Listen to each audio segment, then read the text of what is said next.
ॐ विष्णुपदाय कृष्णपृष्ठाय भूतले श्रीमते भक्तिवेदान्तस्वामिनि इति नामिने। नमस्ते सरस्वती देवी गौरवाणी प्रचारिणे निर्विशेषा शून्यवादी पश्चात्यादेशतारिणे। जय श्री कृष्ण चैतन्य प्रभु नित्यानंद श्री अद्वैता गदाधर श्रीवासादि गौर भक्तवृंदा। हरे कृष्णा कृष्ण कृष्ण हरे हरे, हरे राम राम राम हरे हरे। हरे कृष्णा कृष्ण हरे राम राम राम हरे हरे।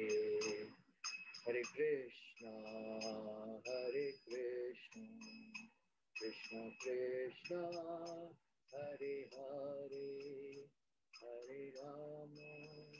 हरे राम राम राम हरे हरे। हरे कृष्णा कृष्ण कृष्ण हरे हरे, हरे राम राम राम हरे हरे। हरे कृष्णा कृष्ण कृष्ण हरे हरे, हरे राम राम हरे हरे। जय राधा रश्मि हरि, राधा रश्मि हरि राधे। जय प्रभुपदा जय प्रभुपदा। निताय गौर हरि बोल, हरि बोल, हरि बोल, हरि बोल। जय राधा माधव कुंज बिहारी, जय राधा माधव कुंज बिहारी। जन वल्लभा गिरिवरधारी, जय जन वल्लभा गिरिवरधारी। जय यशोदानंदन व्रज जन रंजन, यशोदानंदन व्रज जन रंजन। यमुना तीरा वनचार, यमुना तीरा वनचारी। जय राधा माधव कुंज बिहारी।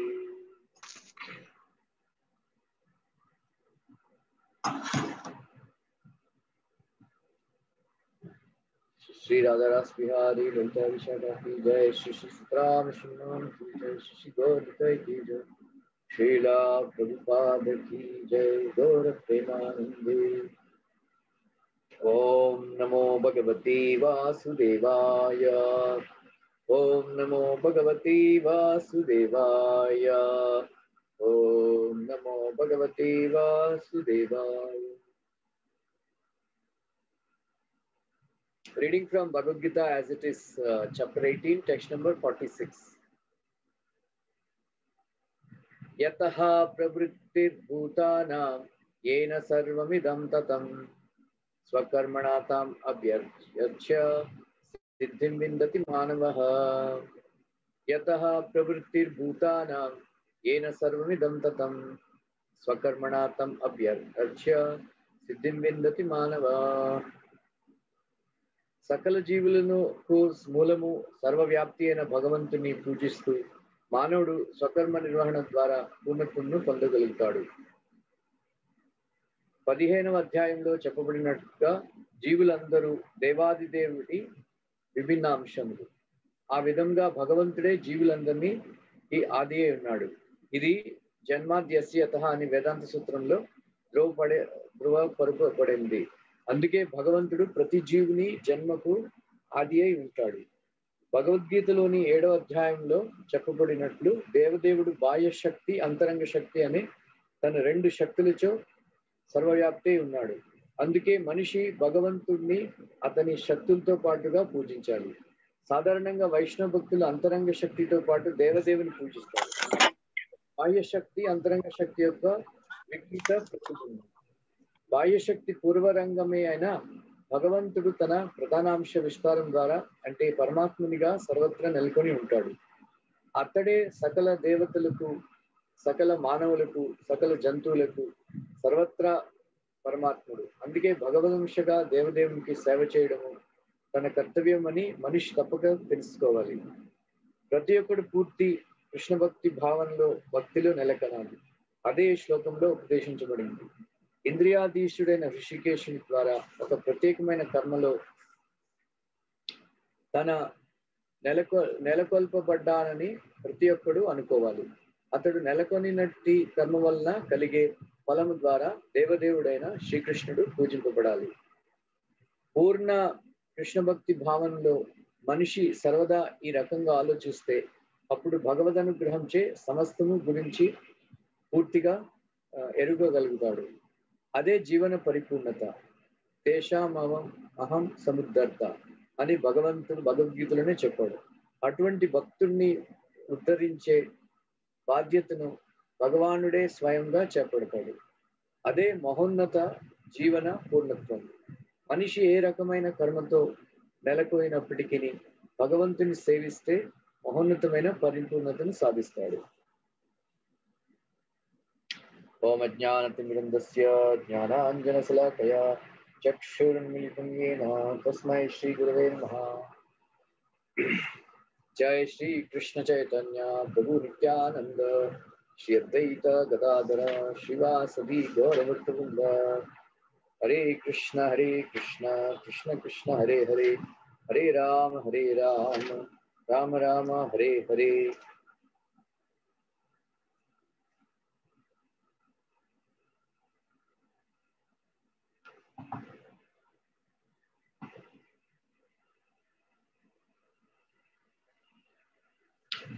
సో 18వ అధ్యాయం ఈ శ్లోకం మనకి సారం అన్నమాట.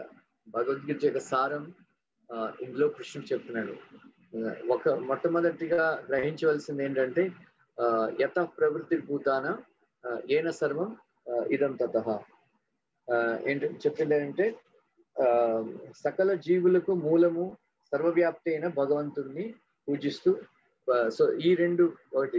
సో కృష్ణుడు అంటే ఎవరు అంటే పరమాత్మ రూపంలో అందరి జీవుల్లో హృదయాల్లో విరాజమానే ఉన్నాడు. అదొకటి. అతని శక్తి ద్వారా ప్రపంచం అంతా కూడా వ్యాప్తించి ఉన్నాడు అన్నమాట. అటువంటి భగవంతుణ్ణి ఎలా పూజించాలి అని. సో స్వకర్మణ చాలా మంది అంటుంటారు, నాకు భగవంతుడు అంటే పూజ అది చేయాలని నాకే పెద్ద ఇష్టం ఉండదు, నా కర్మ నేను బాగా చేసుకుంటానండి అంటాడు. అటువంటి వాళ్ళు వాళ్ళ కర్మ అన్నమాట. కర్మ అంటారు కదా, వాళ్ళ కర్మ అలా. ఎందుకంటే కర్మ చేస్తే ఒక చాలదు, ఆ కర్మని భగవంతుడికి పూజగా చేయాలి. సో మనం భగవంతుడికి పూజగా ఎలా చేయగలుగుతాం? మనకి ఎప్పుడైతే మనకి భగవంతుడు ఎవరో తెలుసుకుని, మనకి భగవంతుడికి సంబంధం ఏమిటో తెలుసుకుని, ఆ విధంగా తెలుసుకుని మన ఒక కర్మ చేస్తే చాలదు, కర్మ ఒక పూజగా చేయాలి. సో పూజ అంటే కృష్ణుడు అనమాట. సో కృష్ణుడికి తప్ప మరొకడికి మనం భక్తి చేయలేమన్నమాట. సో మిగతా వాళ్ళ భక్తి అంటే యాక్చువల్లీ అది భక్తులు అనకూడదు వాళ్ళని. పూజ చేస్తారు అనొచ్చు, కానీ భక్తి మాత్రం భజధాతు ఇది ఒక కృష్ణుడికే వర్తిస్తుంది అనమాట. సో కృష్ణుడే పరమాత్మ అని, పరమాత్మ అన్ని చోట్ల వ్యాప్తించి ఉన్నాడని అతన్ని తెలుసుకోవడమే జ్ఞానం అనమాట. సో ఇక్కడ స్వకర్మణ అర్చన సిద్ధిం విందతి మానవ, ఈ మూడు ఏం తెలియజేస్తాయంటే, స్వకర్మణ అంటే కర్మయోగం, అభ్యర్చ మీన్స్ భక్తి యోగం, సిద్ధిం ప్రాప్తి, సిద్ధి అంటే జ్ఞానం అనమాట. సో జ్ఞానం అంటే ఆత్మ నేను ఆత్మని, ఆత్మకి శరీరం భేదం, ఇవన్నీ ఇది యాక్చువల్ గా అసలైన జ్ఞానం కాదు. జ్ఞానం అంటే అనుభూతి ప్రధానమైనటువంటిది అన్నమాట. సో అనుభూతి, మనం ఎప్పుడైతే కృష్ణుడు అన్ని చోట్ల ఉన్నాడు అని మనకి అనుభూతి కలుగుతుందో దాన్ని జ్ఞానం అంటారు. ఆ జ్ఞానాన్ని పొందినవాడు సిద్ధి పొందుతాడు అన్నమాట. ఈ శ్లోకంలో 3 కర్మయోగం, భక్తి యోగం, జ్ఞానయోగం 3 కూడా కృష్ణుడు చెప్పాడు అనమాట. సో మనకి ఇలాగే కొనసాగాలి. మనం ఎస్పెషల్లీ ప్రాధాన్యతగా గృహస్థాశ్రమంలో ఉన్నవాళ్ళు కొంచెం కర్మయోగం, కొంచెం జ్ఞానయోగం, కొంచెం భక్తి యోగం చేయగలగాలి. ఎందుకంటే గృహస్థాశ్రమంలో ఉన్నప్పుడు పని చేయాలి. సో ఆ పని ఎలా చేయాలి? కృష్ణుడు భక్తి లాగా అన్నమాట. సో మనకి కృష్ణుడి పట్ల భక్తి ఉంటేనే తప్ప మనం ఎలా చేయగలం? అందువల్ల మనకి నేను ఇదివరకు కూడా ఒకసారి చెప్పుకుంటాను, how to be A 24-hour యోగి, 24 గంటలు యోగా ఎలా చేయాలి అని ప్రభుపాద్ ఫస్ట్ కండ్ భాగవతంలో చాలా విస్తారంగా రాస్తారు. 5th chapter, first canto 5th chapter. So ఏంటంటే ఫస్ట్ ఏంటంటే స్వకర్మణతం అర్చ, స్వకర్మణ ఎలా చేయాలి? సపోజ్ నేను ఎవరైనా, మీరు ఒక కంపెనీలో పనిచేస్తున్నారు. సో కంపెనీలో పనిచేస్తుంటే మీకు 1,00,000 రూపాయలు జీతం వస్తున్నది. జీతం వచ్చిన తర్వాత ప్రతి వాళ్ళు ఏదో ఇల్లు కొనుక్కుని ఇంట్లో ఉండాలి, లేకపోతే ఇల్లు అద్దెకి తీసుకుని ఉండాలి. సో ఆ ఇంటి అద్దె కానీ ఒక 25,000 అనుకోండి. సో ఆ 25,000 చేయడానికి ఒక కర్మ సంపాదించడానికి మనం కర్మ చేయాలి. సో ఆ కర్మని యోగంగా మార్చుకోవాలన్నమాట. సో యోగంగా ఎలా మార్చుకోగలం? ఒక ఉదాహరణగా ఇచ్చారనమాట. మనకి ఆకలేస్తుంది అనుకోండి, హోటల్కి వెళ్తాం, మన దగ్గర డబ్బులు ఉన్నాయి, 100 రూపాయలు, 200 రూపాయలు. ఆ తర్వాత మన దగ్గర డబ్బులుంటే చాలదు, ఆ 200 రూపాయల్ని ఆహారంగా మార్చాలన్నమాట. సో మనం హోటల్కి వెళ్ళి ఆర్డర్ చేస్తాం, నాకు ఇడ్లీ ఇవ్వండి, దోశ ఇవ్వండి. సో హోటల్ వాడు మన దగ్గర డబ్బులు తీసుకుని ఆ డబ్బుల్ని ఆహారంగా మారుస్తాడు. ఆ ఆహారాన్ని తింటే మన ఆకలి దప్పులు తీరుతాయి అన్నమాట. అలాగే మనం కర్మలు చేస్తాం, ఆ కర్మల్ని యోగాగా మార్చాలి. ఎలాగా? సో 25,000 అద్దెకిస్తున్నారు, మీరు అలాగే ఉన్నారనుకోండి, ఆ ఇంట్లో కర్మ బంధనంలో చిక్కుపడిపోతారు. ఎందుకంటే మన కోసం ఉంటే, కానీ ఆ ఇంట్లోనే కృష్ణుడి యొక్క విగ్రహాలని పెట్టి కానీ ఫోటోలు పెట్టి కానీ పూజ చేయడం మొదలు పెట్టారనుకోండి. సో ఆ 25,000 సంపాదించడానికి చేసిన కర్మ యోగంగా మారిపోతుంది. ఎందుకంటే ఆ ఇల్లు ఇప్పుడు మీది కాదు, కృష్ణుడి యొక్క ఆ ఇంటి ఓనర్ అన్నమాట. సో కృష్ణుడి కోసం మీరు పని చేస్తున్నారు. అలాగే 25,000 రూపాయలు మీరు తినడానికి ఉపయోగిస్తున్నారు అనుకోండి.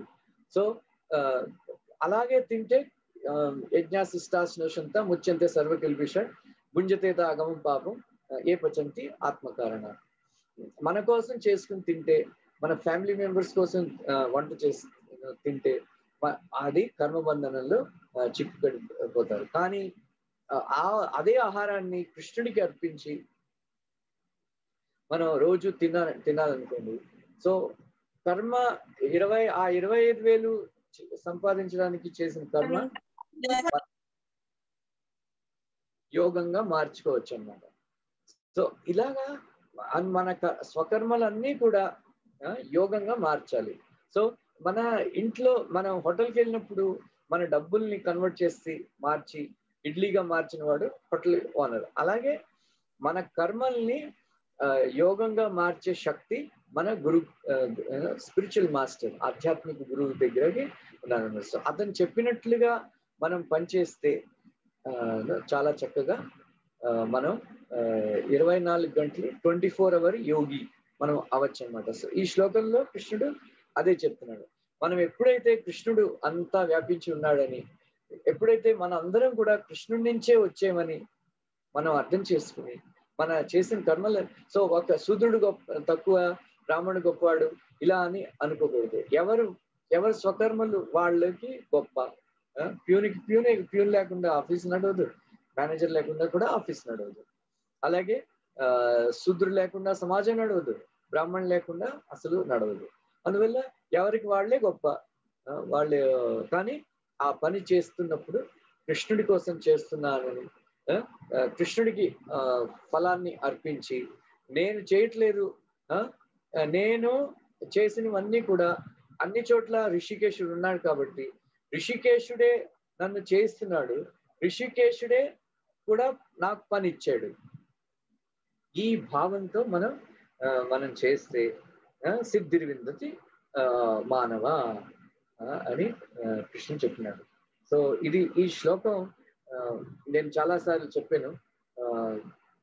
భగవద్గీత అర్థం చేసుకోవడానికి రామాయణం బాగా క్షుణ్ణంగా చదవాలన్నమాట. సో రామాయణం త్రేతాయుగంలో వచ్చింది, భగవద్గీత ద్వాపర యుగంలో వచ్చింది. సో రామచంద్రుడు, భరతుడు, శత్రుఘ్నుడు, లక్ష్మణుడు, హనుమాన్, సీత వీళ్ళందరూ కూడా చాలా కొన్ని శ్లోకాలు, భగవద్గీత శ్లోకాలు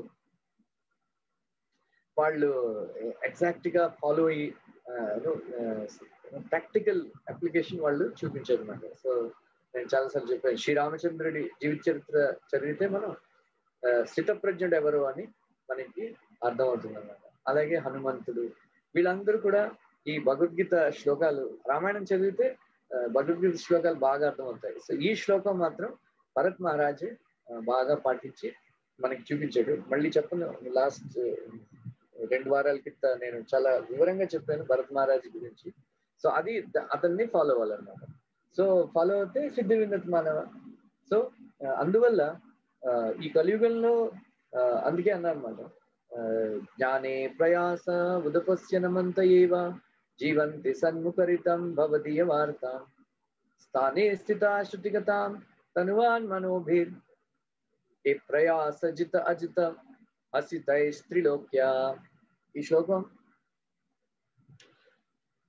Brahma's prayers 14th chapter 3rd శ్లోకం, చాలా ఇంపార్టెంట్ శ్లోకం, అందరూ గుర్తుంచుకోండి. సో బ్రహ్మదేవుడు అంటున్నాడు, బ్రహ్మదేవుడు మనందరికీ గురువు. సో మంచి సులభమైన పద్ధతి మనకి చెప్పారు. స్థానే స్థిత శృతిగతాం తనువాన్ మనోభి. మీరు ఏ స్థానంలో ఉన్నారో ఆ స్థానంలో ఉండండి, కానీ ఒకటి మాత్రం చేయాలి.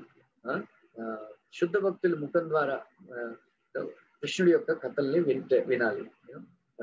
వింటే ఏమవుతుందంటే కృష్ణుడు అజితుడు అనమాట. అజితుడు అంటే ఎవరు కూడా అతన్ని జయించలేరు. అటువంటి కృష్ణుడు జయించబడతాడు ఎవరైతే కృష్ణ కథ శ్రద్ధగా వింటారో. సో ఎవరైతే జ్ఞానం ద్వారా కృష్ణుడిని అర్థం చేసుకోవడానికి ప్రయత్నాన్ని వదిలిపెట్టేస్తారో వాళ్ళు తన స్థానంలో ఉండి, ఎవరైతే బ్రాహ్మణులు అయితే బ్రాహ్మణులు, క్షత్రియులు అయితే క్షత్రియులు, ఇంజనీర్ అయితే ఇంజనీర్, డాక్టర్ అయితే డాక్టర్, ఎవరి స్థానంలో వాళ్ళు ఉండి కృష్ణుడి కథలు వింటూ కృష్ణుడి కోసం పనిచేస్తూ కృష్ణుడికి తన ఫలాల్ని అర్పిస్తూ కర్మఫలాన్ని అర్పిస్తూ జీవిస్తే ఈ జీవితంలోనే అతడు సిద్ధిని పొందుతాడు అని కృష్ణుడు చెప్తున్నాడు అనమాట. బ్రహ్మదేవుడు కూడా అదే కన్ఫర్మ్ చేస్తాడు. సో కానీ శ్రేయాన్ స్వధర్మో విగుణ పరధర్మా స్వానుష్ఠితాత్ స్వభావ నియతం కర్మ కురువన్నాప్నోతి కిల్బిషం. ఈ శ్లోకాన్ని చాలా విస్తారంగా చెప్పాను, ఎందుకంటే 1846 చాలా ఇంపార్టెంట్ శ్లోకం అన్నమాట. సో సో ఎస్పెషల్లీ గృహస్థుల కోసం సారవంతమైనటువంటి శ్లోకం అనమాట. భగవద్గీత సారవంత ఆ శ్లోకంలో ఉన్నదన్నమాట. సో చాలా జాగ్రత్తగా అర్థం చేసుకుని మీ డైలీ జీవితంలో 24 hour యోగి అవ్వచ్చు అనమాట. ఆ శ్లోకం మీద ఈ శ్లోకం అర్థం చేసుకుంటాం. సో కృష్ణుడు చెప్తున్నాడు, మళ్ళీ ఈ శ్లోకం మళ్ళీ రిపీట్ చేశాడు. సో 3rd chapter లో కూడా ఈ శ్లోకం ఉన్నదన్నమాట. సో 2 శ్లోకాలు 2 సార్లు చెప్పాడు. అర్థం గుర్తున్నదా?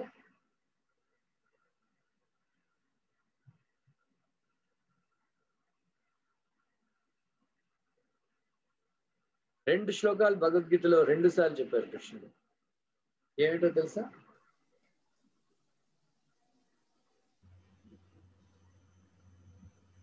మన్మనాభవ,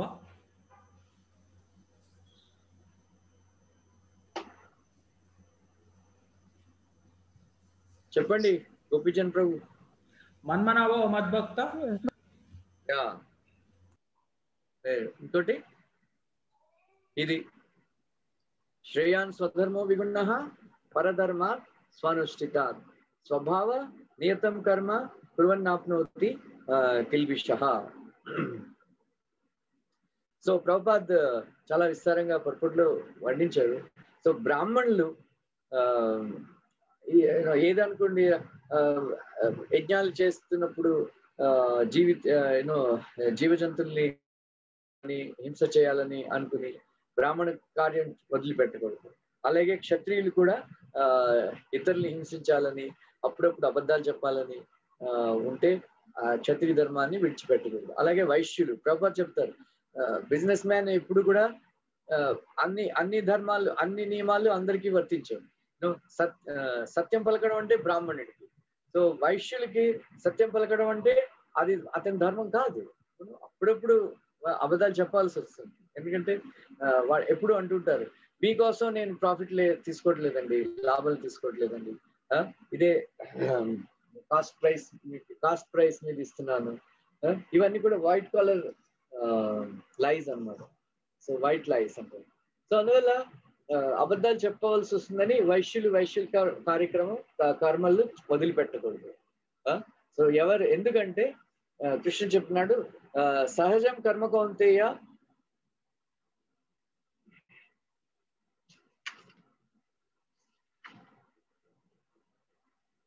సా దోషేన అపినా త్యజేత్.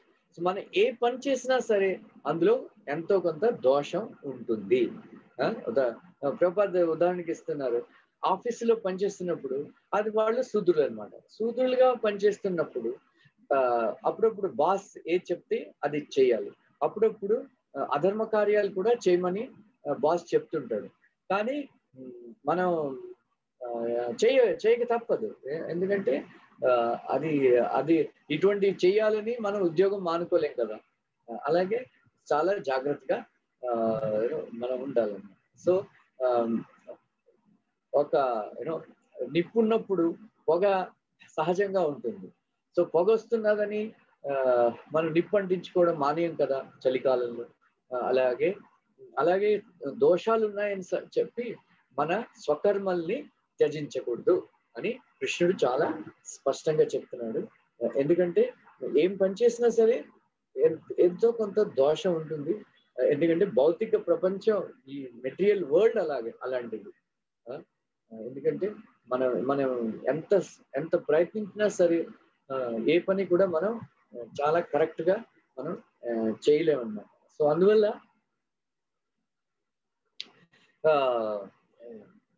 మన స్వకర్మల్ని ఎప్పుడు కూడా విడిచిపెట్టకూడదు. సో స్వకర్మల్ని ఎప్పుడు విడిచిపెట్టచ్చు, ఈ వర్ణాశ్రమ ధర్మాన్ని ఎప్పుడు మనం త్యాగం చేయొచ్చు?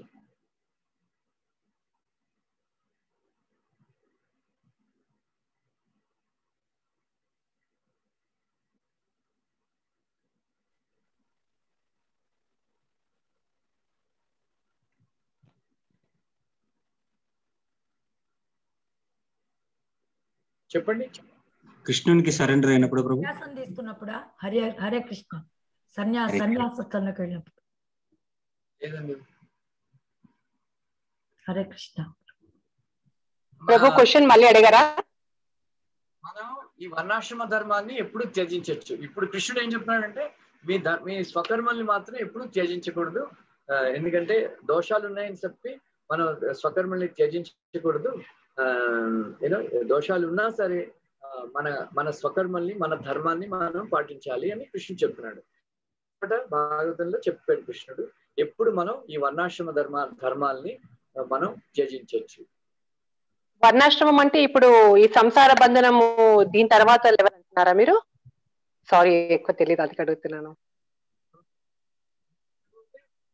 బ్రాహ్మణ క్షత్రియ వైశ్య శూద్ర ధర్మాలు, బ్రహ్మచారి అంటే మనకి నిర్దేశింపబడ్డ మన అన్ని ధర్మాలని మనము ఒక పద్ధతిగా అన్ని నిర్వర్తించిన తర్వాత మేబీ అప్పుడు we should go for other level ana.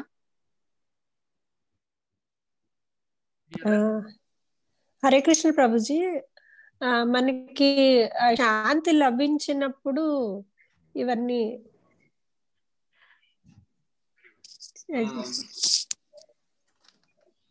చెప్తాడు.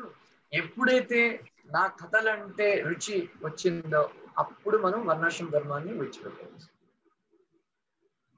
సో మనకి ధర్మ స్వనుష్ఠిత పుంష విశ్వక్షేణ కథాశయ నోట్పాదే రతిమేది శ్రమయేవహి కేవలం.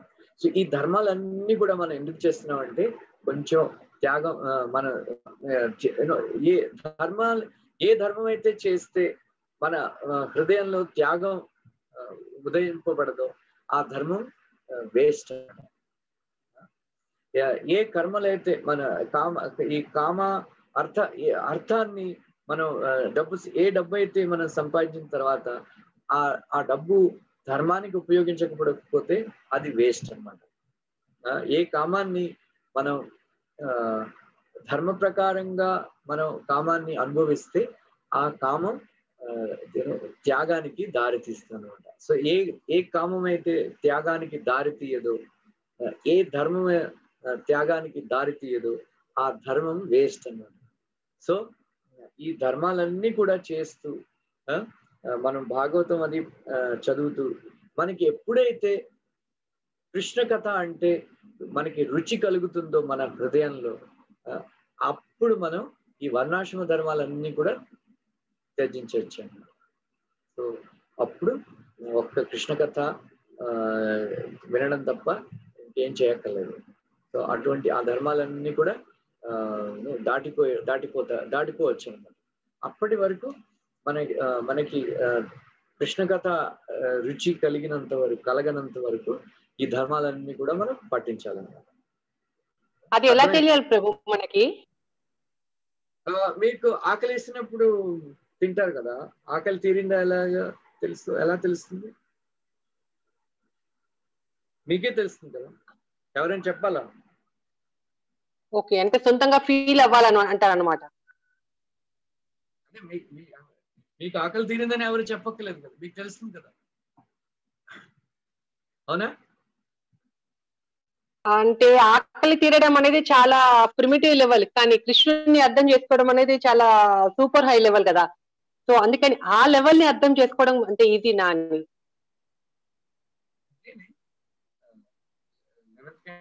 ఈ ఉదాహరణ ఇచ్చారు. మనకి ఎప్పుడైతే కృష్ణ కథ అంటే మనకి రుచి కలుగుతుందో అప్పుడు మనకి శ్రద్ధ, భక్తి, రతి ఈ మూడు కూడా ఆటోమేటిక్ గా, విరక్తి ఈ మూడు కూడా ఆటోమేటిక్ గా మనకి వచ్చేస్తాయి. మనం తిండి తిన్నప్పుడు ఆకలి తీరిపోతుంది, పుష్టి కూడా మనకి కలుగుతుంది. అలాగా మనం కృష్ణ కథ విన్నప్పుడు మనకి రుచి కలగాలన్నమాట. సో రుచి కలగడం అంటే కృష్ణ కథ జరిగినప్పుడు విశ్వనాథ్ జగటాకు చెప్తారనమాట. నిష్ఠా స్టేజ్ అంటే మనకి టెస్ట్ అన్నమాట. సో ఎవరైతే జపం చేసినప్పుడు, కృష్ణ కథ విన్నప్పుడు, కీర్తన్ జరుగుతున్నప్పుడు వాళ్ళకి నిద్ర రాదు, వాళ్ళకి కృష్ణ కథ అంటే రుచి కలిగిందని మనం అర్థం చేస్తాం. అర్థమైందా? హరే కృష్ణ ప్రభు, హరే కృష్ణ. చాలా ఇది మంచి ఇది ఎస్ ప్రభు, చాలా బాగా అర్థమైంది ఇది. మనం జపం చేస్తున్నప్పుడు మనకి నిద్ర వస్తే మనం అడ్వాన్స్ అవ్వట్లేదు అన్నమాట. కృష్ణ కథ విన్నప్పుడు సో మనకి అప్పుడప్పుడు రాత్రి 12 గంటలకో 1 గంటకో పడుకుంటాం, సో పొద్దున్నే లేచిపోతాం. సో అటువంటిప్పుడు మనకి నిద్ర వస్తుంది. కానీ అటువంటి నిద్ర లేకపోయినా సరే కృష్ణ కథ జరుగుతున్నప్పుడు చెవులు కళ్ళు బాగా తెరుచుకుని ఉంటాయన్నమాట అటువంటి వాళ్ళకి. సో కృష్ణ కథ అంటే పరిగెట్టి వెళ్తాం మనం, that lecture is going on, this lecture is going on. So అందువల్ల మహారాజ్ పృథు అతను అడుగుతున్నాడు అనమాట, నా కామయే నాథ తదపి అహం క్వచిత్ నయుత్ర హుస్మచ్చరణాంబుజాశవ మహత్తమాంతర్ హృదయాన్ముఖచ్చితు యుధస్స కర్ణాయుతం ఏషమే వరహ. సో ఓ కృష్ణ, నాకు ఈ ముక్తి అది నాకు వద్దు.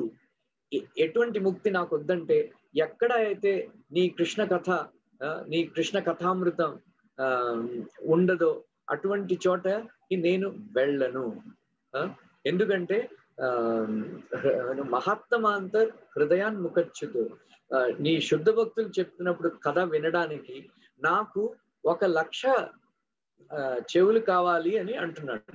సో కృష్ణ జగటాకుడు అంటారు 1,00,000 చెవులు ఎందుకు? ఎందుకంటే చాలా చోట్ల లెక్చర్లు అవుతుంటాయి కదా. నేను ఇక్కడ ఇస్తున్నాను, మరో చోట మరో జూమ్ లో మరొకతను ఇస్తున్నాడు. కానీ నన్ను వింటూ ఉంటే, నా కథ వింటుంటే అక్కడ వినలేరు కదా.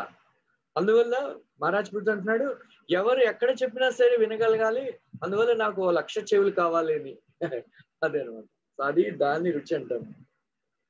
సో మనకి ప్రభు ఇప్పుడు జపం చేస్తుంటే ఏడుపు వచ్చిన ఫీలింగ్ వస్తుంది, అదేంటన్నట్టు? చాలా మంచిది. ప్రభు చెప్పారు, మనం జపం చేసుకున్నప్పుడు కృష్ణ కథ విన్నప్పుడు సంకీర్తనప్పుడు మన కళ్ళల్లో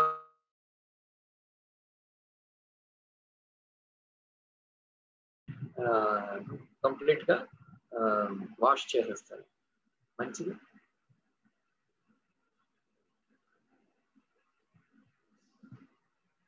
అర్థమైందా? ఆడియో కట్టండి ప్రభు. యా,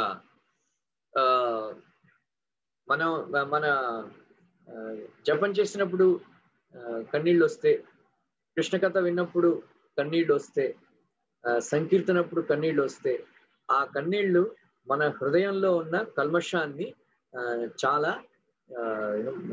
కంప్లీట్ గా వాష్ చేసేస్తాను, కంప్లీట్ గా క్లీన్ చేసేస్తాను. సో అందువల్ల అది చాలా మంచిది. కృష్ణ బుక్ చదివినప్పుడు కన్నీళ్లు రావాలి, జపం చేసుకున్నప్పుడు కన్నీళ్ళు వస్తే మంచిది అంట. అర్థమైందా? హరే కృష్ణ, అర్థమైంది ప్రభు. అసక్త బుద్ధి సర్వత్ర జితాత్మ విగత స్పృహ నైష్కర్మ్యం సిద్ధిం పరమాం సన్యాసేన్ అధిగచ్చతి. ఆత్మ నిగ్రహం కలవాడు, అసక్త బుద్ధి, అనాసక్తుడు, సమస్త భౌతిక భోగాల్ని విడిచిపెట్టిన వాడు అయిన వ్యక్తి సన్యాస సాధన ద్వారా కర్మఫల విముక్తిలో అత్యున్నత పూర్ణస్థితిని పొందుతాడు. సో ఇది చాలా. సో ప్రభుపాద అంటారు, ఎవరైతే నేను కృష్ణుని యొక్క దాసుని అని నిరంతరంగా తలుస్తూ తత్కారణంగా ఆ కర్మఫలాలన్నీ కూడా కృష్ణుడికి అర్పిస్తున్నవాడు, అతను అసలైన సన్యాసి. సో మీకు ఎప్పుడు కూడా మాతాజీ వ్రజనారాయణ ప్రభు, మాతాజీ పేరేంటి?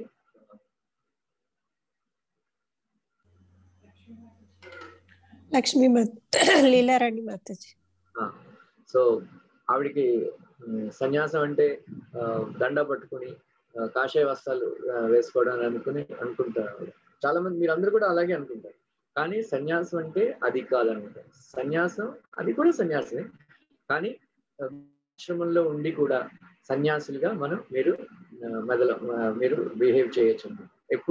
ఎప్పుడు అంటే నేను కృష్ణుని యొక్క దాసుని మన పనులన్నీ చేసుకుంటూ కృష్ణుడు సో కృష్ణుడికి మన కర్మఫలాలన్నీ అర్పిస్తూ నేను భోక్తని కాదు కృష్ణుడే భోక్త అని మనం ఎప్పుడు అనుకుంటూ పనిచేస్తే అసలు సన్యాసం అదే అన్నమాట.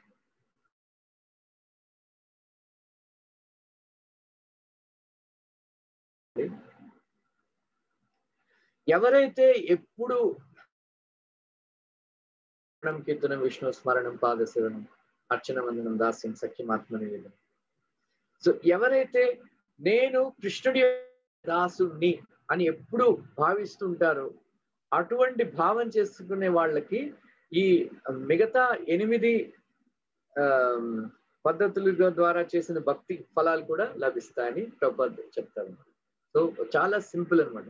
ఎప్పుడు నేను కృష్ణుడి యొక్క నిత్యదాసుని కృష్ణుడి యొక్క నిత్యదాసుని అనుకుంటూ ఉంటే మీకు ఒకరోజు కృష్ణుడి యొక్క నిత్యదాసుడు అయిపోతారన్నమాట. అందువల్ల మనం జపం చేసుకున్నప్పుడు ఎప్పుడు కూడా విశ్వనాథ్ చక్రవర్తి రాస్తారన్నమాట. మనం హరే కృష్ణ కృష్ణ కృష్ణ హరే హరే, హరే రామ్ రామ్ రామ్ హరే హరే. మనం ఆ జపం చేసుకున్నప్పుడు మన మైండ్ వెనకాల మన మైండ్ లో ఈ రికార్డ్ ఎప్పుడు కూడా మనం రన్నింగ్ చేయాలన్నమాట. నేను కృష్ణుడి యొక్క నిత్యదాసుని, నేను కృష్ణుడి యొక్క నిత్యదాసుని. అలా ఎప్పుడు మనం మన మనసులో అనుకుంటూ ఉండాలి. మనకి ఎప్పుడు సమయం దొరికినా మనకి ఎప్పుడు గుర్తొచ్చినా నేను కృష్ణుడి యొక్క నిత్యదాసుని, మనం ఏం పని చేసినా సరే నేను కృష్ణుడి యొక్క నిత్యదాసుని అని మనం అనుకుని భావిస్తూ పనిచేస్తే నేను భోక్తని కాదు కృష్ణుడే అన్ని పనులకి భోక్త, అన్ని కర్మలు భోక్త, కృష్ణుడికి ఫలం అర్పించాలి అని ఆ భావంతో మనం ఏ పని చేసినా నేను కృష్ణుడి యొక్క నిత్యదాసుని అని జపం చేసిన ఒకరోజు మనం చాలా అతనే నిజమైనటువంటి సన్యాసి, అతను చాలా తొందరగా సిద్ధిని పొందుతాడు.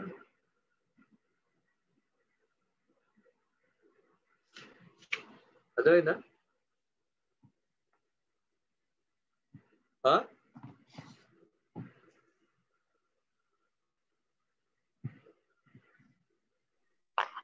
ప్రభు ఒక క్వశ్చన్ అడగొచ్చా? ఇంకోటి, ఇప్పుడు అంటే ఇప్పుడు ఇస్కాన్ లో ఉన్న వాళ్ళంటే చాలా కంపల్సరీగా కృష్ణుడి పూజ చేస్తారు. ఇప్పుడు మేమేమో ఇంకా అంటే దీనికి రాలేదు, అంటే ఇప్పుడు వేరే దేవుళ్ళని కూడా చేస్తుంటాము. ఇప్పుడు నేను ఎక్కువగా ముందు నుంచి చాలా నా కాలేజ్ డేస్ అప్పటి నుంచి కూడా నేను లక్ష్మీదేవికి ఎక్కువ ఇష్టంగా పూజ చేస్తాను. సో ఇప్పుడు ఎట్లా నేను ఏ విధంగా తీసుకోవాలి? ఇప్పుడు నేను ఏ విధంగా ఎవరిని? లక్ష్మీ నారాయణని పూజించండి. ఇద్దరిని పూజిస్తాను కానీ I'm a bit confused. No confusion. Lakshmi నారాయణని పూజిస్తే బెస్ట్ అన్నమాట. సో ఒక యాక్చువల్గా ప్రభుపాద చెప్పారు, కృష్ణుని ఒక్కడిని పూజిస్తే మీరు నిరాకార బ్రహ్మాన్ని పూజించినట్టు అనమాట. అలాగే లక్ష్మీదేవిని ఒక్కరిని పూజిస్తే దుర్గాదేవిని పూజించినట్టు. సో ఇద్దరిని పూజిస్తే మనకి చాలా మంచిది అనమాట. సో ఇద్దరిని పూజించండి, ఒక్క లక్ష్మీదేవిని పూజించకూడదు. ఇంకా దానిలో కన్ఫ్యూజన్ ఏంటి? Thank you brother. అంటే మొన్న ఒకరు ఏం చెప్పారంటే ఇట్లా లక్ష్మీదేవి కూడా నారాయణుడి కాళ్ళ దగ్గరే ఉంటది కదా, కూర్చొని ఉంటది కదా. సో అంటే ఏ రకంగా చూసినా కృష్ణుడే సుప్రీం కదా, so we should surrender our self to Krishna అని అన్నారు అనమాట. సో ఐ వాజ్ లైక్ అంటే నాకు అర్థం కాలేదు. నాకు నిజం చెప్పమంటే కొంచెం అంతా అంటే ఏంటి ఇప్పుడు లక్ష్మీదేవిని పూజిస్తే వీఆర్ నాట్ సరెండరింగ్ ఏంటది అని. శ్రీ వైష్ణవులు లక్ష్మీదేవిని పూజిస్తారు కదా, ఆవిడ గురువు, వాళ్ళ గురువు. లక్ష్మీదేవిని పూజించకుండా మీకు రామాయణం కథ తెలుసు కదా. రామాయణంలో ఇంద్రుడి యొక్క కొడుకు జయంతుడు కాకి రూపంలో వచ్చి సీతాదేవిని వేధిస్తాడు, అతను బాధ పెడతాడు. అప్పుడు రామచంద్రుడు ఒక గడ్డిపరక తీసి బ్రహ్మాస్త్రం విడిచిపెడతాడు. బ్రహ్మాస్త్రం వాడు వెంట పడుతుంది. అప్పుడు మళ్ళీ ఎక్కడికి వెళ్ళినా సరే వాడికి రక్షణ పొందుతారు. అంటే వాళ్ళు చెప్తారు, నువ్వు బయటికి అక్కడికే వెళ్ళు మళ్ళీ. అప్పుడు సీతాదేవి అలసిపోయి కొంచెం దూరంలో పడిపోతాడు అనమాట. సీతాదేవి కరుణించి సీతాదేవి ఆ కాకిని తీసుకొచ్చి రాముడి పాదాల దగ్గర పెడుతుంది. అప్పుడు రాముడు క్షమిస్తాడు అన్నమాట. సో లక్ష్మీదేవి కృప లేకుండా సీతాదేవి కృప లేకుండా రాముడు మనకి కరుణించడు అనమాట. అలాగే లక్ష్మీదేవి కృప లేకుండా నారాయణుడు మనని కరుణించడు. అలాగే రాధారాణి కృప లేకుండా కృష్ణుడు మనని కరుణించడు. అలాగా సో ఇద్దరిని కలిసి పూజించాలన్నమాట. ప్రభు ఇక్కడ రాధారాణి అంటే ప్రియురాలు కదా, అతను భార్య కాదు కదా, రుక్మిణీదేవి భార్య కదా. మరి ఇక్కడ మనము అంటే ఇది ఇక్కడ సీతారాములు అంటే భార్యాభర్తలేదు, మరి అక్కడ రాధారాణి అంటే ప్రేసి ప్రియులు కదా, రుక్మిణీ కృష్ణులు రుక్మిణీ రమణ ఎందుకు అనట్లేదు మనము? ప్రభుపాద్ రుక్మిణి కృష్ణుడిని పూజించకూడదు అన్నారు. అంటే అదే ఎందుకు అంటే ఆమె కూడా సీతాదేవి స్వరూపమే కదా. ఇప్పుడు నారాయణుడు రాముడు స్వరూపమైనప్పుడు రుక్మిణీదేవి కదా సీతా స్వరూపము. ఏదో ఉన్నది భక్తి రసావసంలో కూడా ఉన్నది. రూప గోస్వామి మన ఆచార్యులు కదా, సో అతను చెప్పారనమాట రుక్మిణి ద్వారకాధీశుని పూజించకూడదు అని, రాధాకృష్ణుని పూజించాలండి.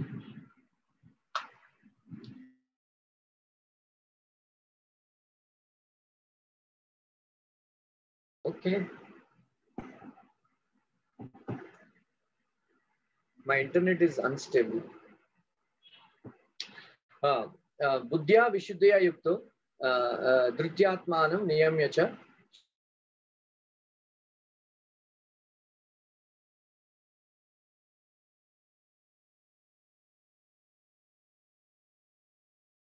వైరాగ్యం సముపాశ్రితః అహంకారం బలం దర్పం కామం క్రోధం పరిగ్రహం విముచ్య నిర్మమః శాంతో బ్రహ్మభూయాయ కల్పతే. సో ఇవన్నీ కూడా విడిచిపెడితే బ్రహ్మభూతం ఏంటంటే బ్రహ్మభూతు స్థితంలో ఉన్నవాడు ఎవరు అంటే ఇవన్నీ కూడా విడిచిపెట్టినాడు. బుద్ధిచే పవిత్రుడై ఇంద్రియ భోగ విషయాలను విడిచిపెట్టి దృఢ నిశ్చయంతో మనస్సును నిగ్రహించి రాగద్వేషాల నుండి విముక్తుడై ఏకాంత ప్రదేశంలో జీవించేవాడు, మితంగా భోజనం చేసేవాడు, దేహ మనోవాక్యుల్ని నియంత్రించేవాడు, సర్వదా ధ్యానంలో ఉండేవాడు, అనాసక్తుడు మరియు మిథ్యాహంకారము, మిథ్యా బలము, మిథ్యా గర్వము, కామము, క్రోధము, విషయ వస్తు స్వీకారం నుండి విడివడినవాడు, నిత్యశామ్యము నుండి విముక్తుడు, శాంతుడు అయిన వ్యక్తి నిశ్చయంగా ఆత్మానుభూతి స్థితికి ఎదుగుతాడు. సో ఈ శ్లోకంలో 51-53లో వివిక్త దేశ సేవిత్వం, వివిక్త సేవి, లఘువసి, ఈ రెండు చాలా ఇంపార్టెంట్ అండి. వివిక్త సేవి అంటే ఏకాంతం. ఏకాంతం అంటే రెండు రకాలైన ఏకాంతం. ఫిజికల్ గా మన బాడీ ఎవరితో కలియకుండా మనస్సు కూడా ఏకాంతంగా ఉండాలి. మనస్సు ఏకాంతం అంటే కృష్ణుడి తప్ప మరొకరి గురించి ఆలోచించకపోతే అది మానసిక ఏకాంతం అనమాట. సో ఎవరైనా అభక్తులతో సంగం చేయకపోతే అది భౌతిక ఏకాంతం. సో ఈ రెండు ఏకాంతాలు ఉండాలి. సో అప్పుడు మనం వివిక్త దేశి ఏకాంతంగా మనం కృష్ణుడితో మనం కొంచెం సమయం మనం గడుపుకోవాలన్నమాట. సో మన రూమ్ లో కూర్చుని తలుపులే బాగా గడి పెట్టేసుకుని కృష్ణుడితో మనం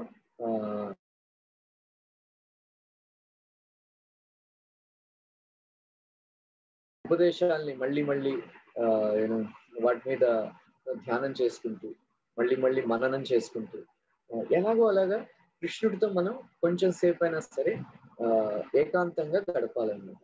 ఏకాంతంగా గడపాలి. అది రెండోది ఏంటంటే మిత book.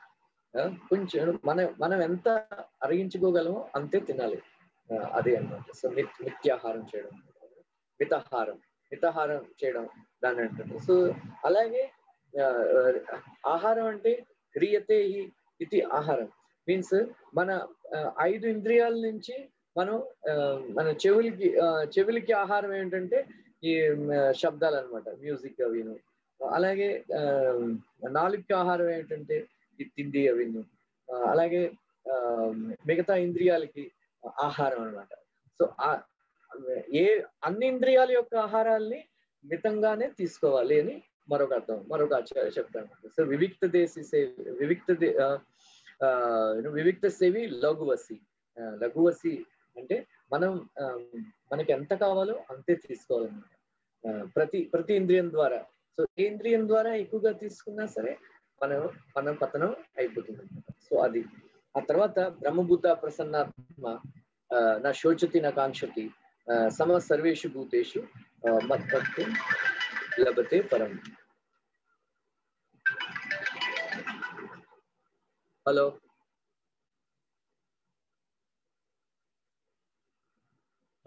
yeah, no, I am busy.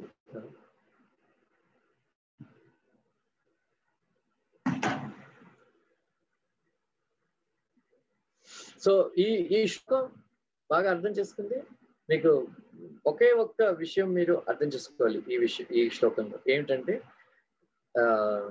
చాలా మంది అనుకుంటారు ముక్తిని పొందిన తర్వాత నిరాకార బ్రహ్మంలో మనం కలిసిపోతాము, లీనమైపోతామని అందరూ అనుకుంటారు. కానీ పరాభక్తి ముక్తి తర్వాత స్టార్ట్ అవుతుంది అనమాట.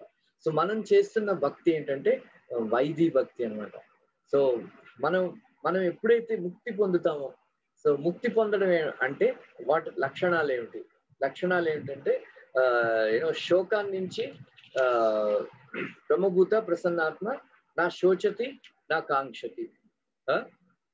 ఈ విధంగా దివ్యంగా నెలకొన్నవాడు శీఘ్రమే పరబ్రహ్మ భూతిని పొంది పూర్తిగా ఆనందమవుతాడు. అతడు ఏనాడు శోకించడు, ఏదో పొందాలని కోరుకోడు.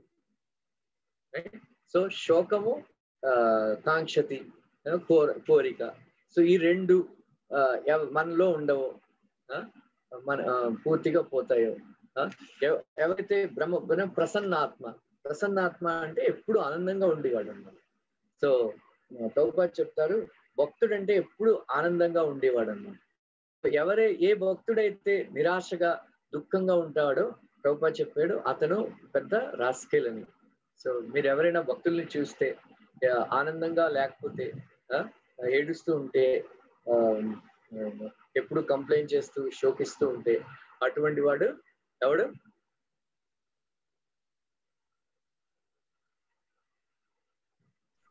రాస్కెల్స్ ప్రభుజీ. రాస్కెల్స్.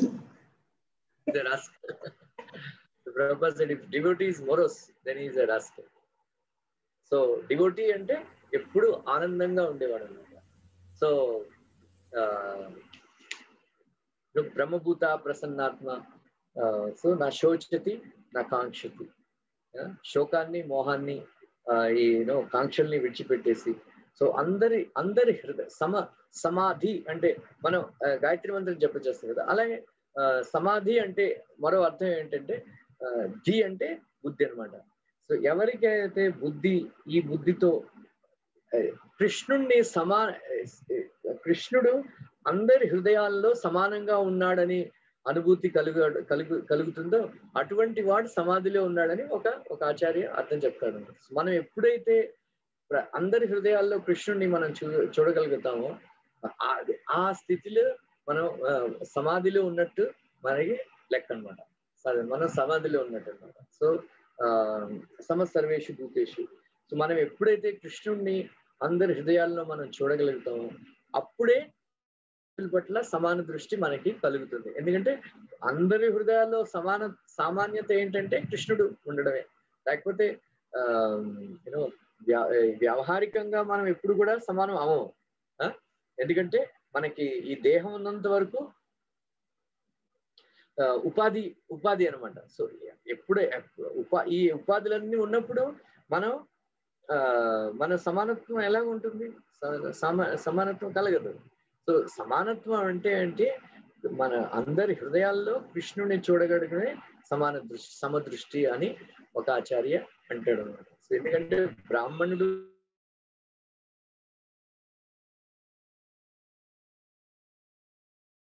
చెప్తారు అనమాట, మనం కృష్ణ భక్తి లేకుండా అందరి పట్ల సమాన దృష్టి కలగడం అసంభవం అని.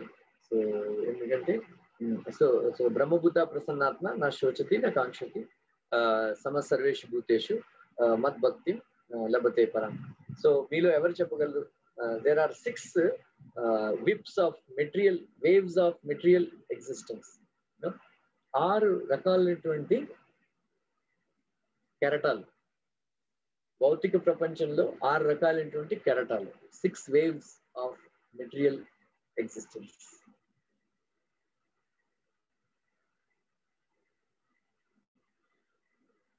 ఎవరు చెప్పగలరు? శివప్రసాద్ చెప్పండి.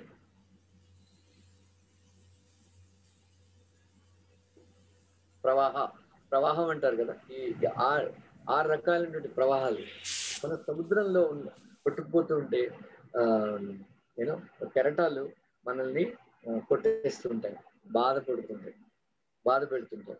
అలాగే ఈ సంసార సాగరంలో మనం కొట్టుకుపోతూ ఉంటే 6 రకాలైనటువంటి కెరటాలు, ప్రవాహాలు మనల్ని బాధిస్తాయి. ఆ 6 ఏమిటి గుర్తు పెట్టుకోండి, నేను చెప్తాను. ఎవరికైనా తెలుసా?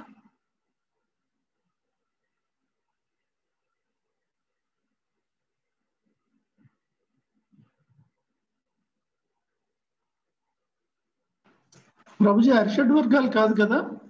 నో, అరిషడ్ వర్గాలు.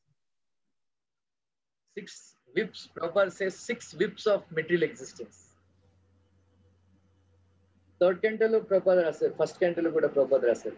ఏమిటంటే శోకము, మోహం, ఆకలి దప్పిక, ఓల్డ్ ఏజ్, డెత్, ముసలితనము, మృత్యువు. లాస్ట్ ఏంటంటే శోకము, మోహము. ఈ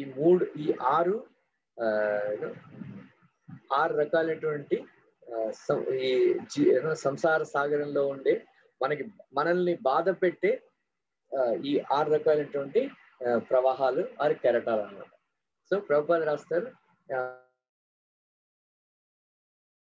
క్వీన్ కుంతి అదే అంటుంది, శృణ్వంతి గాయంతి గృణంతి అభీక్షణశః స్మరంతి నందంతి తవేహితం జనాః తవ ఏవ పశ్యంతి అచిరేణ తావకం భవ ప్రవహ పరమాం పదాంబుజం. సో ఇది first canto 8th chapter queen Kunti prayer అనమాట.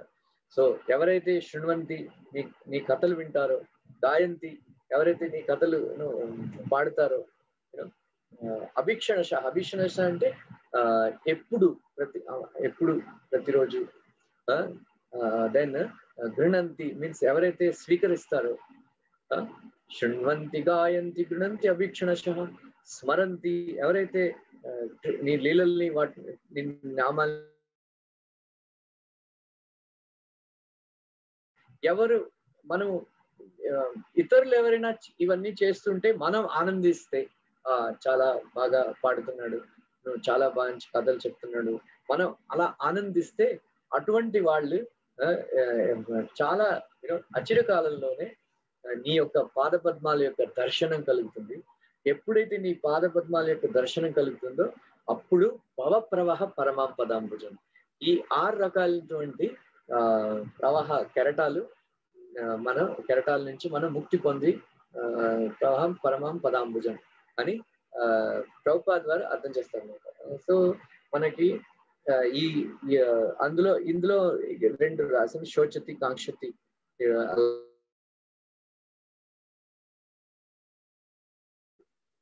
ఎప్పుడు మనం శోకిస్తూ ఉంటాం, ఇది పోయింది, అది పోయింది, ఇది దొరకలేదు, అది దొరకలేదు.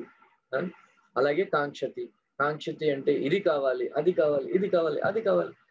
ఎన్నో వేల మనం ఎప్పుడైతే భక్తి చేస్తూ ఉన్నప్పుడు, కృష్ణ కథ వింటూ గ్రాడ్యువల్ గా మన ఈ శోకం నుంచి దూరం అయిపోతే, అందుకే విశ్వనాథ్ ఠాకూర్ చెప్తారు, మిగతా చాలా మంది ఆచార్యులు కూడా చెప్పారు, 2వ అధ్యాయం భగవద్గీత అర్థం చేసుకుంటే శోకము, మోహము దూరం అయిపోతాయండి. సో అందువల్ల రెండో అధ్యాయం ఏంటంటే ద్వితీయం అద్వితీయం అంటారు. సో ఈ 2వ అధ్యాయం బాగా అర్థం చేసుకుంటే, వాటిని ఫాలో అయితే మాత్రం ఈ 2 పోతాయి అంటారు. శోకము, మోహము ఈ 2 మనకి చాలా బాధ పెడుతుంటాయి. సో అందువల్ల మనం భగవద్గీత బాగా అర్థం చేసుకుని కృష్ణ స్మరణ చేస్తూ ఉంటే కొన్నాళ్ళకి ఈ 2 కూడా, ఈ 2 కాదు 6 కూడా పోతాయి అన్నమాట. అదే అనమాట. సో బ్రహ్మభూత ప్రసన్నాత్మ. సో ఈ శ్లోకం మనం అర్థం చేసుకోవాలి. మనకు కూడా మనం ఎప్పుడైతే ముక్తులం అయిపోతామో అప్పుడు మన పరాభక్తి అసలైన భక్తి స్టార్ట్ అవుతుందండి. ఇప్పుడు మాత్రం వైది భక్తి అంటారు. సో మీకు మీరు భక్తి రసం సింధు చదివారు కదా, సో అందులో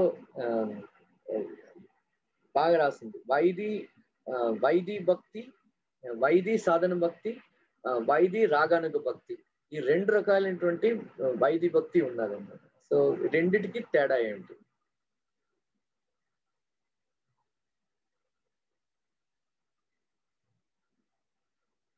చిదానంద జనార్దన్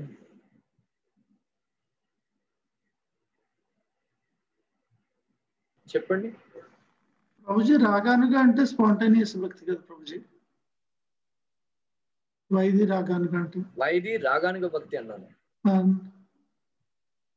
వైది సాధన భక్తి, వైది రాగానుగ భక్తి, ఈ రెండిట్లో తేడా ఏంటి?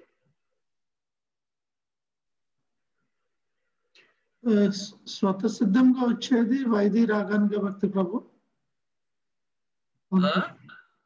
స్వతసిద్ధంగా స్పాంటేనియస్ గా ఉండేది వైది రాగానుగ భక్తి అనొచ్చు. భక్తి రసాంశంలో చదివారా మీరు? భక్తి శాస్త్రం పాసారు కదా? ఇంకా అవుతున్నాయి బట్ అయిపోయింది భక్తి రసామృత సింధు. అనసూయ గారు చెప్పండి. ప్రభుజీ నాకు అంత తెలియదండి దాని గురించి. మనకి తస్మాత్ భరత సర్వాత్మ భగవాన్ ఈశ్వరో హరి శ్రోతవ్య కీర్తితవ్యశ్చ స్మరత ఇచ్చతో అభయం.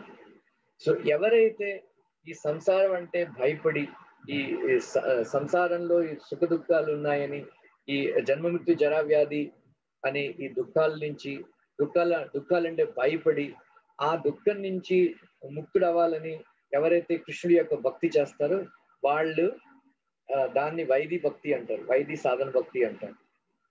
సో మనకి ఎప్పుడైతే కృష్ణుడి పట్ల ఆకర్షణతో మనం సాధన చేస్తామో అది వైది రాగానుగ భక్తి అంటారు. సో ఫర్ ఎగ్జాంపుల్ ప్రతి శుక్రవారం లెక్చర్స్ అవుతున్నాయి. మనకి మొట్టమొదట్లో మనకి ఎవరో ఒకరు లైక్ ప్రభా చెప్తారు. సో మొట్టమొదట్లో మందిరం జాయిన్ అయినప్పుడు టెంపుల్ కమాండర్ వీళ్ళందరూ కూడా ఫోర్స్ చేస్తుంది, మంగళారతి అటెండ్ అయ్యి భాగవతం క్లాస్ అటెండ్ అవ్వని ఫోర్స్ చేయాల్సి వస్తుంది. సో అది జబర్దస్తి బలవంతంగా మనల్ని మందిరంలో కూర్చోబెట్టి జపం చేయిస్తే అది వైది సాధన భక్తి అనమాట. కానీ కొన్నాళ్ల తర్వాత మనకే రుచి ఆకర్షణ కలుగుతుంది అనమాట. సో ఆకర్షణ కలిగినప్పుడు మనంతటి మనమే లేచిపోయి మనంతటి మనమే జపం చేసుకుని మనంతటి మనమే మంగళారతి అటెండ్ అయ్యి మనంతటి మనమే కథలు వినడం, ఇవన్నీ కూడా ఆకర్షణతో చేస్తూ మనకి ముక్తి పొందాలని కోరికని విడిచిపెట్టాలన్నమాట మనకి. సో అది వైది రాగనగా సాధన భక్తి అన్నమాట. అర్థమైందా?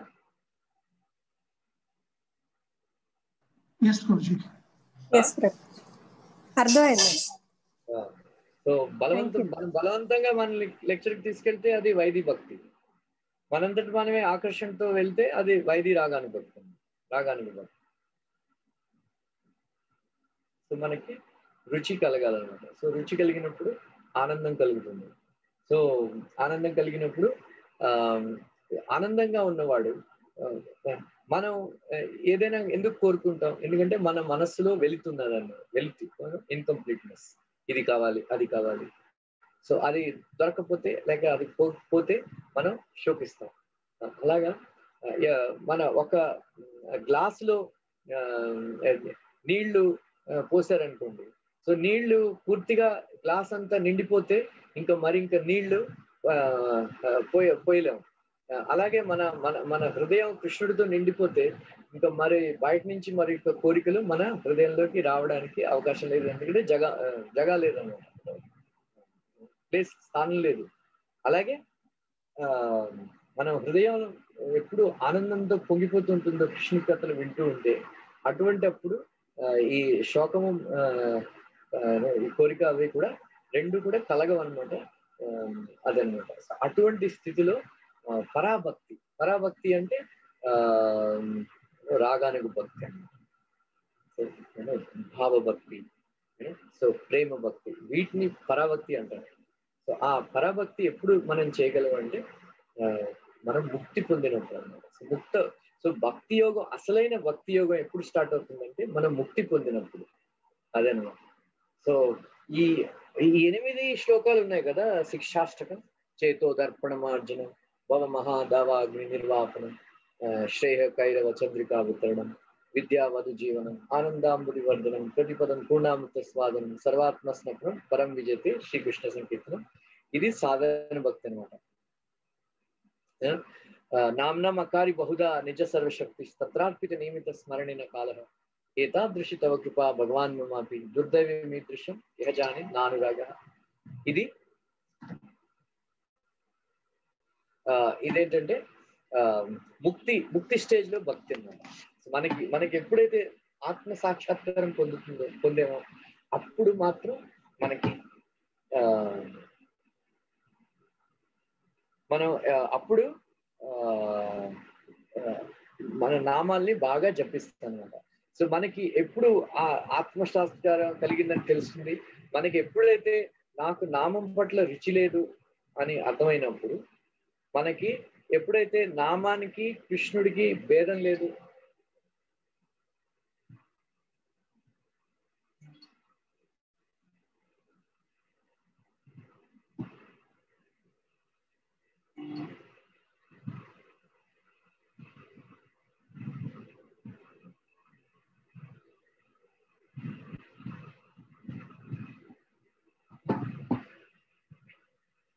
భేదం లేదని మనం అర్థం చేసుకుంటాం, అది ముక్తి స్టేజ్ లో చాంటింగ్ అన్నమాట.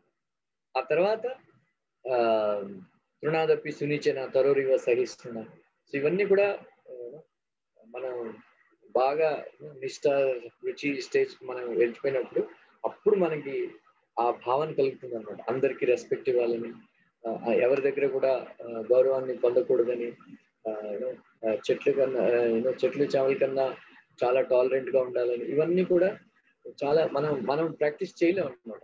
ఇది ఆర్టిఫిషియల్ అన్నమాట.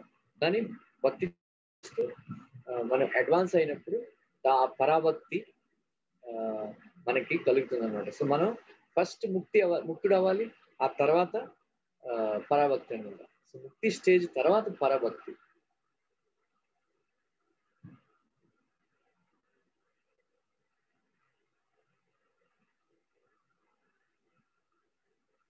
అర్థమైందా? పరాభక్తి అంటే పరాభక్తి. సో ఈ శ్లోకం చాలా ఇంపార్టెంట్. తర్వాత భక్త్యామాం అభిజానాతి యావన్యాశ్చాస్మి తత్వత తతో మాం తత్వతో జ్ఞాత్వ విశతే తదనంతరం. సో ఈ శ్లోకం చాలా కొంచెం కంట్రోవర్సీ ఉన్నది. ఎందుకంటే కృష్ణుడు అంటాడు, ఒక భక్తి ద్వారా తప్ప నన్ను అర్థం చేసుకోలేరు.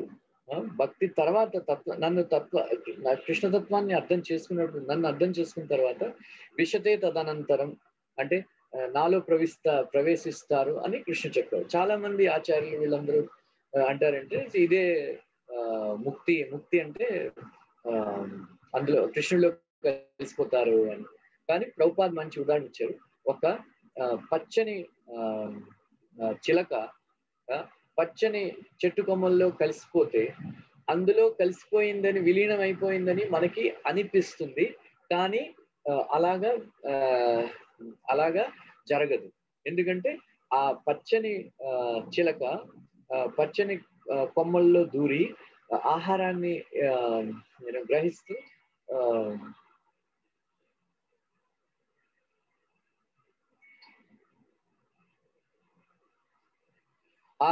గ్రహిస్తూ మనకి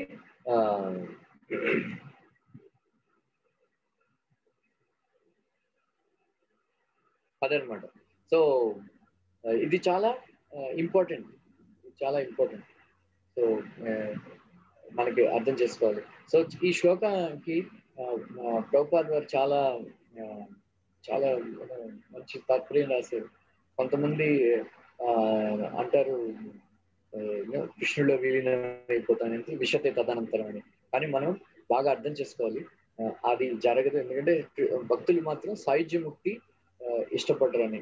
సో దీన్ని బాగా అర్థం చేసుకోవాలి.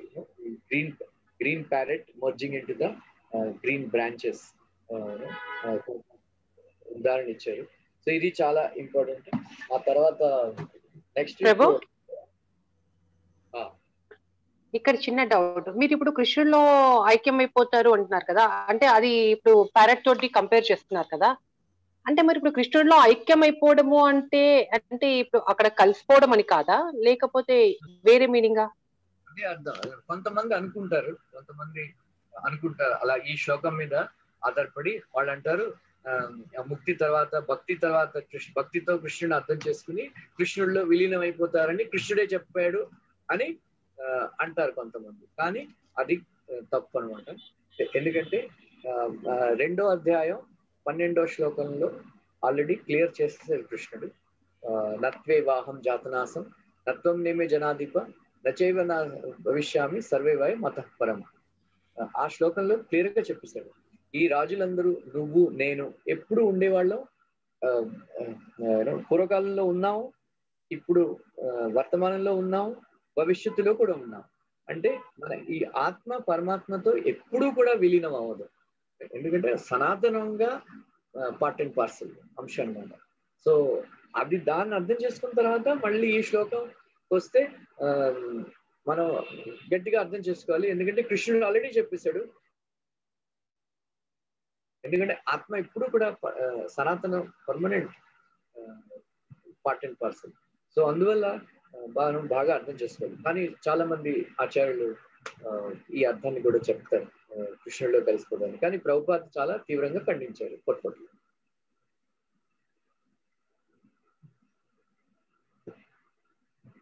అంటే ఈ శ్లోకం వల్ల అది సాధ్యపడ, అంటే అట్లా కృష్ణుడిలో ఐక్యం అవడం అన్నది కాదు అన్నది ఇప్పుడు శ్లోకం వల్ల ప్రభుపాద గారు చెప్తున్నారు, అంతేనా? కానీ ఇన్ జనరల్ ఒకవేళ మనం భక్తితో కనుక, అంటే ఐ మీన్ నేను అంటే జస్ట్ ఇట్లా అనట్లేదు, అంటే ఎవరైనా ఇప్పుడు చాలా మంది భక్తులు ఎన్నో ఏళ్ల నుంచి అంటే కృష్ణుడిలో ఐక్యమైపోవడం అంటే అంటే వాళ్ళు ఆ లెవెల్ దాటి కృష్ణుడు చేరుకున్నట్టు అని అర్థమవుతుంది కదా అక్కడ. అంటే ఇప్పుడు కన్క్లూజన్ నాకు అర్థం కాల. ఐఎమ్ సారీ, నాకు కన్క్లూజన్ అర్థం కాల నాకు. ఈ చాగంటి వారు వీళ్ళందరూ కూడా ఇదే అర్థం చెప్తారు. చాలా మంది తెలుగు గరికి పార్టీ వీళ్ళందరూ కూడా ఈ శ్లోకాన్ని ఆధారం చేసుకుని భక్తి చేస్తే కృష్ణుడిలో విలీనం అయిపోతామని వాళ్ళు అంటారు. కానీ నేను చెప్తాను, కృష్ణుడు కూడా కోరుకుంది అదే కదా, భక్తితోటే కదా, నా భక్తితోటే నన్ను గెలుచుకోగలుగుతారని చెప్పాడు కదా కృష్ణుడు కూడా. కొంచెం అర్థం చేసుకోండి. కృష్ణుడు చెప్తున్నాడు భక్తి ద్వారా తప్ప నన్ను ఎవరు అర్థం చేసుకోలేరు, భక్తి ద్వారా అర్థం చేసుకుని నాలో ప్రవేశిస్తారు అని అర్థం వచ్చినట్లు అతను విషతే తదనంతరం అని కృష్ణుడు అన్నాడు.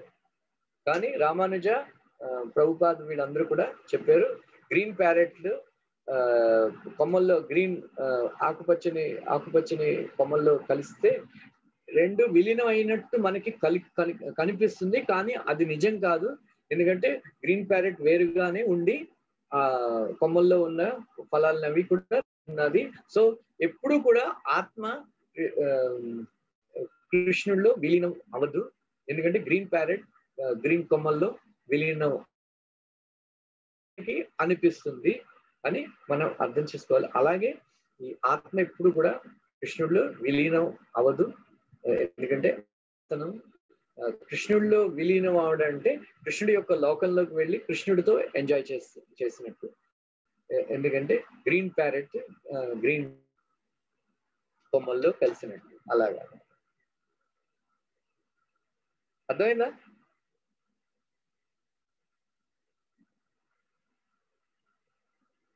మాతాజీ అర్థమైందా? కృష్ణుడి దగ్గరికి వెళ్తాము, కృష్ణుడితో ఉంటాము, కానీ కృష్ణుడిలో ఐక్యం అవడం అన్నది మాత్రం కాదు. Okay okay okay okay, thank you Prabhu, thank you. Next week we'll finish it. Any answer? Any questions?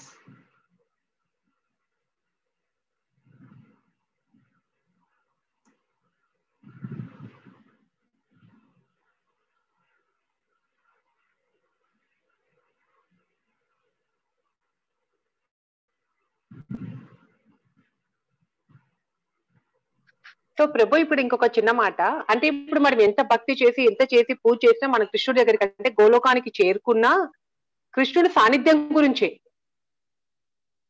అంతేనా? కానీ కృష్ణుడు ఐక్యం అవడం మాత్రం ఇంపాసిబుల్.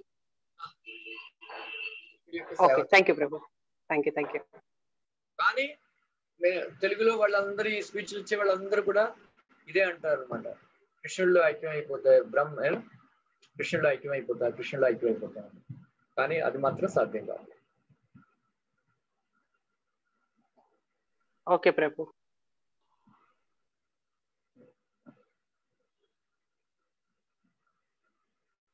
హరే కృష్ణ ప్రభు. ఇందాక 6 ప్రవాహాలు చెప్పారు కదా ప్రభుజీ, అది ఒకసారి అదే ఆకలి, దప్పిక, శోకము, మోహము, ఇంకా ఏంటి ప్రభు? అది old age death.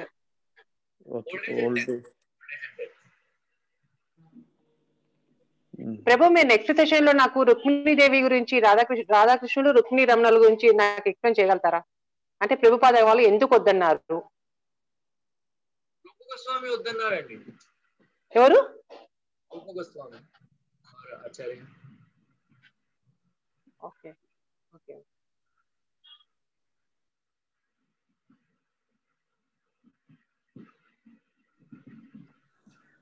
Hare Krishna Prabhu. Actual గా నాకు ఒక చిన్న సందేహం, అది ఈ సబ్జెక్టులోది కాకపోవచ్చు, ఈ ప్రస్తుత సబ్జెక్టులోది.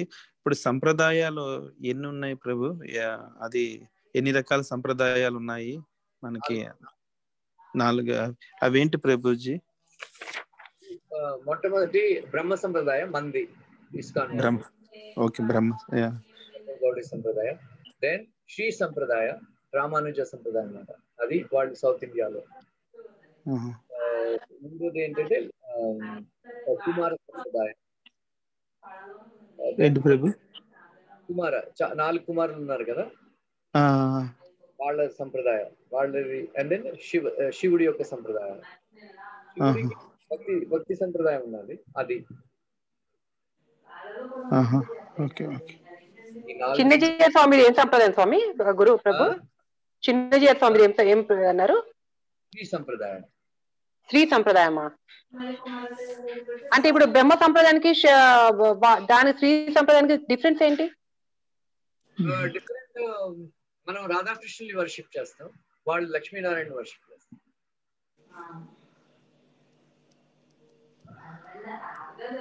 మరి ఇప్పుడు నారాయణుడు కృష్ణుడు ఒకటే అంటున్నారు కదా, మరి అట్లాంటప్పుడు మళ్ళీ దాంట్లో డిఫరెన్స్ ఏంటి? కొంచెం డిఫరెన్స్ అండి.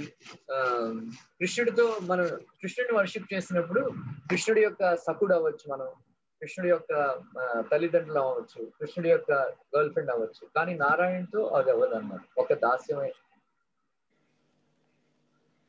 నారాయణుడి లక్ష్మి స్థానం మనకి దొరకదు, కానీ మనం గోపిక అవ్వచ్చు.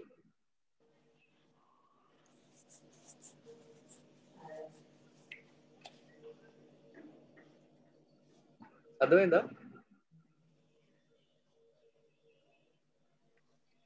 ఎప్పుడు నేను ఇట్లాగే క్వశ్చన్స్ వేధిస్తానండి, ఇంకా నాకు కొంచెం అర్థమైందా ఇది? అంటే ఇప్పుడు ఇది అర్థమైంది, కానీ అంటే ఇక్కడ ఏమవుతుందంటే గోపిక రాధ అవ్వలేదు కదా ఇప్పుడు ఆ లెక్క ప్రకారం, మరి అక్కడ లక్ష్మి కాలేమో అంటే ఇక్కడ రాధ కూడా అవ్వలేము కదా. మరొక మాధుర్య రసం ఉండదు అనమాట, మరో పెళ్ళం ఉండదు కృష్ణుడు నారాయణుడికి, ఒక లక్ష్మి. కానీ కృష్ణుడికి ఎంతమంది అయినా గర్ల్ ఫ్రెండ్స్ ఉండొచ్చు. మనకి కృష్ణుడికి గర్ల్ ఫ్రెండ్ అవ్వచ్చు, కానీ నారాయణుడికి పెళ్ళం అవ్వలేము.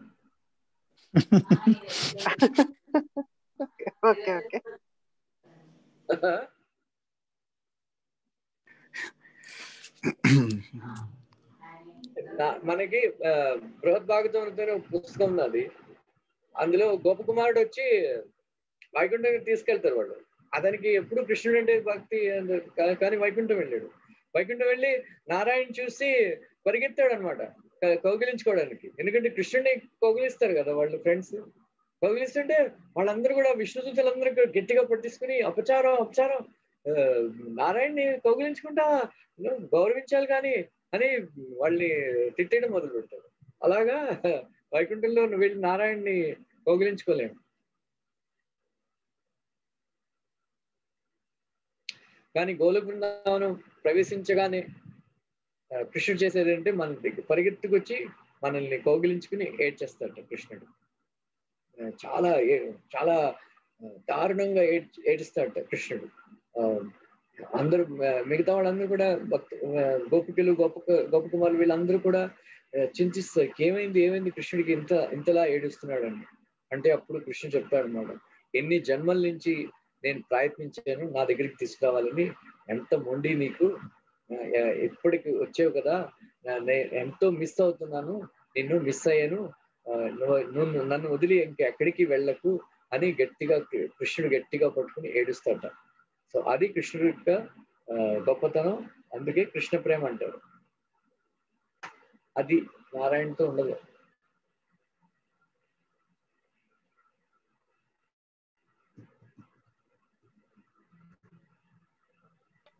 నేను అనుకోవడము బహుశా మీరు ఒక్క ఎగ్జాంపుల్ కనుక చెప్తే చాలా మంది కృష్ణ భక్తులు తొందరగా అవుతారండి. ఏది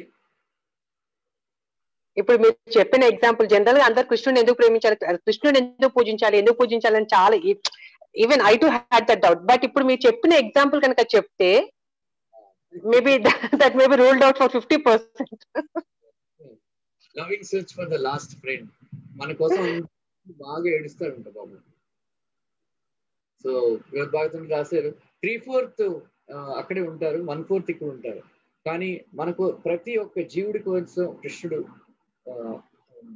బాగా ఆలోచిస్తుంటాడు, పరితపిస్తుంటాడు. అయ్యో ఎంత సఫరింగ్. సో ఈ గోపకుమారుడితో అంటాడు అన్నమాట కృష్ణుడు, ఎంతో ప్రయత్నం చేశాను, నా పట్టు నుంచి విడిచిపెట్టుకుని వెళ్ళిపోయావు, ఇంకా నీతో విరహం సహించలేక నేనే నీకు బలవంతంగా వ్రజభూమిలో జన్మనిచ్చి నేనే నీ గురువునయ్యి నేనే నీకు మంత్రాన్ని ఇచ్చి నేనే గైడ్ చేశాను, అప్పుడు వచ్చావని చెప్తాడు అన్నమాట గోపకుమారుడితో. అలాగా కృష్ణుడికి మనం అంటే చాలా ప్రేమ. కృష్ణ అంటే ప్రేమ అండి, అంతే. ప్రేమ స్వరూపుడు అన్నమాట.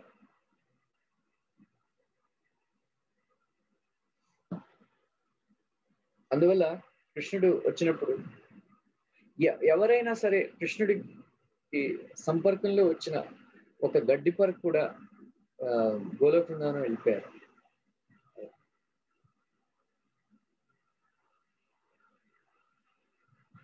కృష్ణుడి యొక్క దయ అటువంటి దయ, మనకి దయ కృష్ణుడి యొక్క ప్రేమ. అది కృష్ణుడి యొక్క ప్రేమే మన మీద దయ రూపంలో వస్తుంది. ఓకే, లేట్ అయిపోయింది. Any other comments?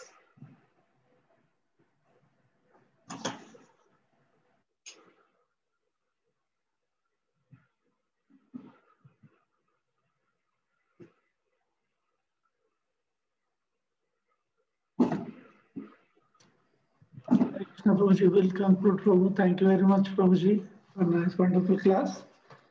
Narsima prayer chesi మనం conclude చేద్దాం Prabhuji. Narsima prayer chesi మనం conclude చేద్దాం. Yeah, I've asked one question, right? I will answer. I forgot actually. By tomorrow I'll answer. Sure, Prabhuji, sure.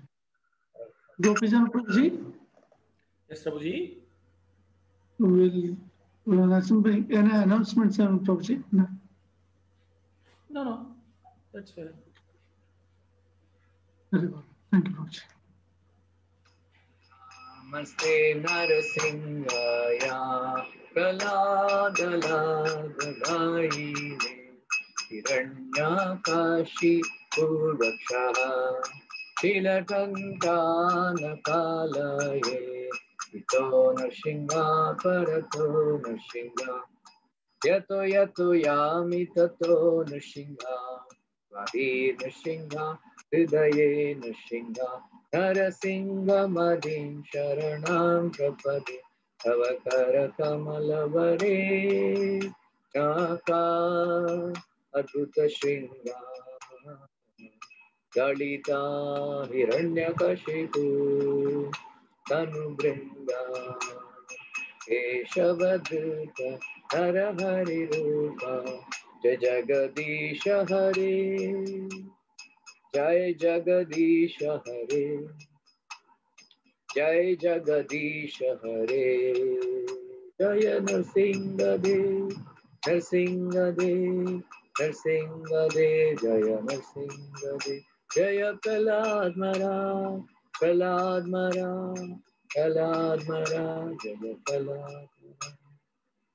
Narsingh Dev भगवान की जय, प्रहलाद महाराज की जय। गौर हरि हरि बोल। हिज ग्रेस रामरूप प्रभु जी की जय। श्रील प्रभुपाद की जय। जय। वांछा कल्पतरुभ्यश्च कृपा सिन्धुभ्यो च पतितानां पावनेभ्यो वैष्णवेभ्यो नमो नमः।